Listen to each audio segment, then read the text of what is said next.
G'day everyone and welcome to AFL Access for the second instalment of our club by club mid-season reviews. For those who haven't already tuned in, my name is Justin and together with Ryan and Joel we'll be going through every club as they go through their respective bye weeks. Today I've got the job of putting both Collingwood and Melbourne under the microscope, so we'll start with the team higher up on the ladder, Collingwood. So without further introduction, let's get into it.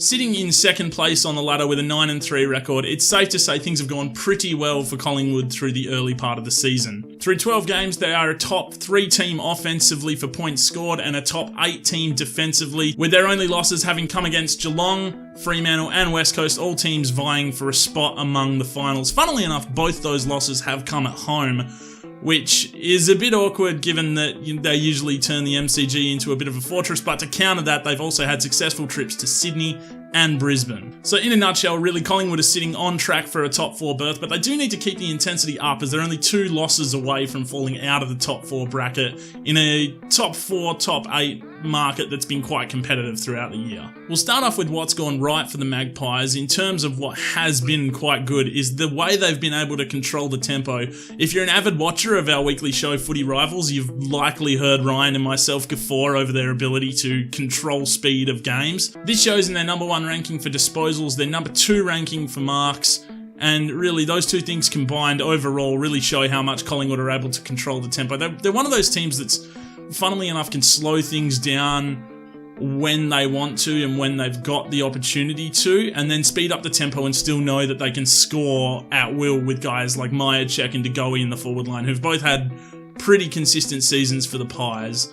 Another thing working has been their back 6, particularly 3 players that stood out for mine were Braden Maynard, Jordan Roughhead and Jack Crisp. Particularly of those 3, Jordan Roughhead, having crossed over from the Bulldogs, he's been superb and reinvigorated his career at Collingwood. Obviously wouldn't regret his time at the Bulldogs having picked up a flag, but he's sort of become a better individual player than he really ever was at the Dogs. So their back 6 also doing the job to be around the top 8, top 7 defensively. It sort of helps solidify the forward line that they have and just have that mix of overall dominance around their game.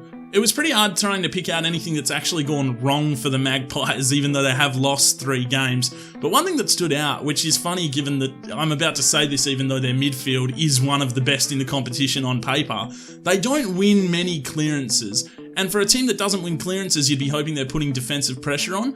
They rank somewhere around 13th in tackles. So if their midfield's not winning the ball and they're not putting an overly big amount of pressure on, they can be burnt. But around the ground is probably where they specialise rather than at the coalface.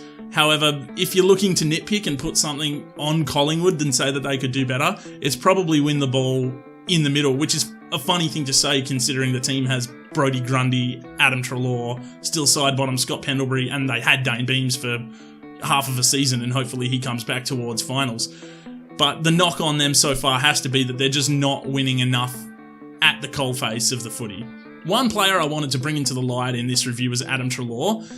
He's been a force without being a total force, which is a really weird thing to say, but I'm sure it's actually frustrated Nathan Buckley a little bit. He's first in their team in both disposals and clangers, which probably go hand in hand because he's got the most opportunity to actually dispose of the ball and stuff things up.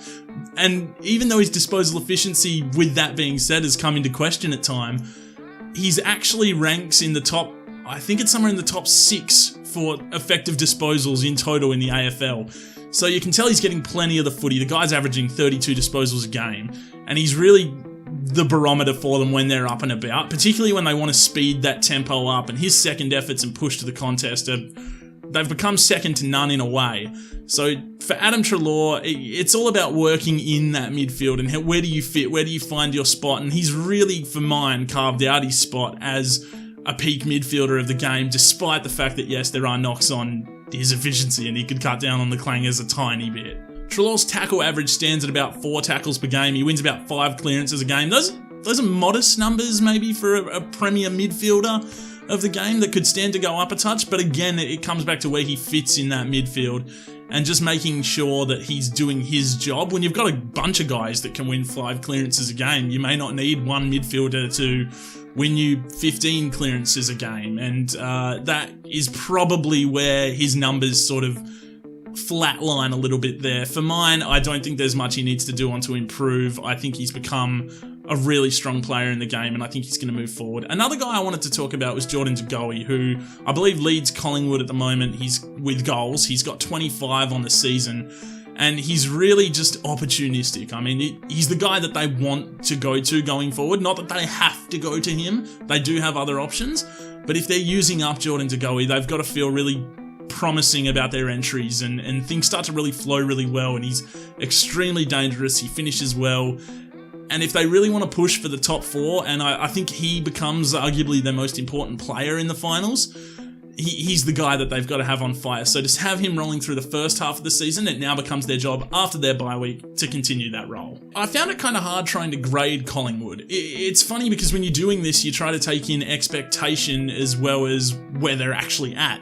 3 losses could easily have been 1 loss had they gotten over Geelong, had Michael Walters not broken their hearts up just before the siren. It makes it tough for them to be judged. I gave them a B+ in the end, thinking that they're great, they're solidifying their spot in the top 4, and they're likely to go on and play finals and have a really big say.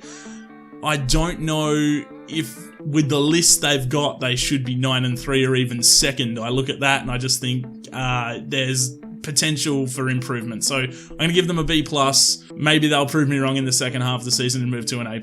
Who knows? That moves us on to the second team of this video, and that is the Melbourne Demons, who, unlike the Magpies, have not lived up to expectation. They sit at the other end of the ladder, currently residing in 16th. They're 3-9. And things have been super ugly for the Demons this season. I found it hard when trying to write out notes and find stats for this video to have much good to say about them, given the expectation they had coming into the season. They were boasting expectations of a top 4 berth. The reality is now that they are likely to finish in the bottom 4, if not the bottom 3. The footy they're playing isn't sustainable across 4 quarters. I'm not even sure it's sustainable across 2 half the time. It's really making it tough to get a gauge on the Demons, where they're at, what the problems have come from. They're a really interesting team for mine to review, particularly when you look at their wins that have come only against Sydney, the Gold Coast, and a very tight one against Hawthorn. It's hard to actually glorify anything that they've done or gloss over what's happened to the Ds, but nonetheless, I will try to find something that's gone right for them, and that has to be getting the ball forward. Funnily enough, the Ds actually rank second in inside 50s. It blew my mind looking at that stat. They have no problem winning clearances. They're second in clearances in the AFL as well. So they have no problem winning the footy and also getting it inside their 50, which is funny because it's the total opposite to Collingwood, who are on the opposite end of the ladder. Obviously they have a problem converting that score, but getting it in is not a problem for them at all. They've got the midfielders, particularly Clayton Oliver, who's having an outstanding season alongside Max Gawn's dominance in the ruck. It leads them to the forward 50 quite a bit, but it doesn't promise any score with their actual forward structure or setup at the moment. It's somewhat of a stunning yet sobering concept for the Demons to be entering the forward 50 so much, and they control quite a bit of the ball in their forward half, yet the opposition, they rank 18th, I believe, in points for the opposition to score. They have the worst defense of leaking points in the league, and it's by quite a stretch. It's something like 50 points to North Melbourne, who are 17th in that. How do you control the footy for that long and then leak so many points? Possibly because their best 2 defenders in Jake Lever and Stephen May have only just come back in the team, so we give them not a pass, but some leeway on that. Still, it's quite a damning statistic for them to be looking at, and something I'm sure burns red in Simon Goodwin's mind. Trying to zoom in on a player that's had an outstanding season for the Demons wasn't exactly easy, although I kind of opted to go with Clayton Oliver ahead of Max Gawn. His top 5 rankings for both disposals and inside 50 show he's not shy of winning it at the clearance and then getting it forward, much like Melbourne as an entire team, I suppose. But it sort of does show that he's leading from the front at a young age, and there's still a lot of room left for Clayton Oliver to develop and become a really good player and step into even bigger roles and even bigger shoes. And the fact that he can be a top 5 disposal winner in the AFL at his age is still stunning, no matter which way you look at it.